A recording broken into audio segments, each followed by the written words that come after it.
Please welcome Jennifer Granholm from Michigan.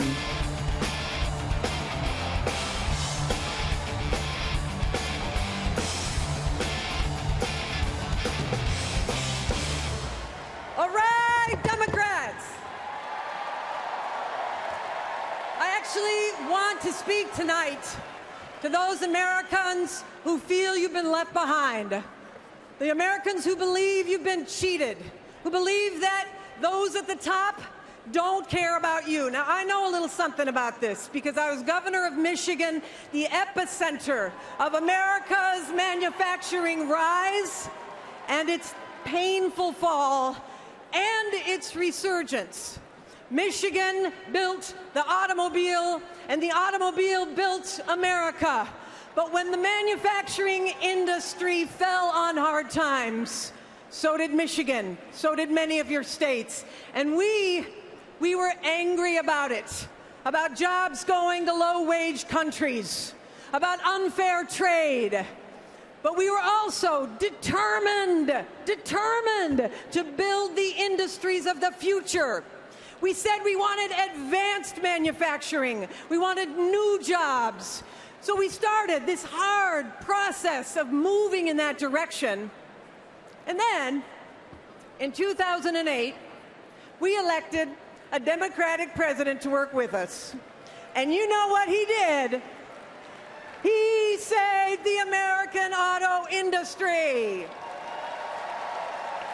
Right? And then, that renewed auto industry paid America back in full. And that is what we can do together.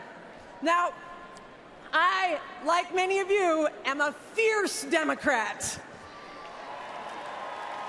But I know there are Democrats and Republicans all across this country who want to create jobs in America.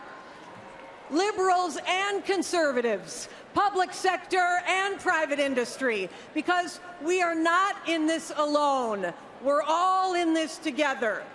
One candidate gets that, and one candidate, as Joe Biden said last night, doesn't have a clue. Some people are worried. Some people are angry. I get that. But the answer is not to tear our country down. It's to build our country up, not to build walls that keep out the rest of the world, but to keep building the industries and universities that the rest of the world wishes they could get into. Hillary Clinton gets it, and that's why she has huge plans to create good-paying jobs in America. Imagine that. Imagine that, actual plans. I must have missed that night at the Republican convention. Detailed plans, people. Written down. Plans with numbers that add up. You want to see them? You can actually see them. Just text jobs to 47246. Now, last week, we heard about Trump's hopeless vision of our country. And then he said, I alone can fix it. So imagine Donald Trump's version of the Constitution. I, the person, in order to form a more perfect union. Or centuries later, I shall overcome. Or ask not what I can do for my country. Ask what my country can do for me.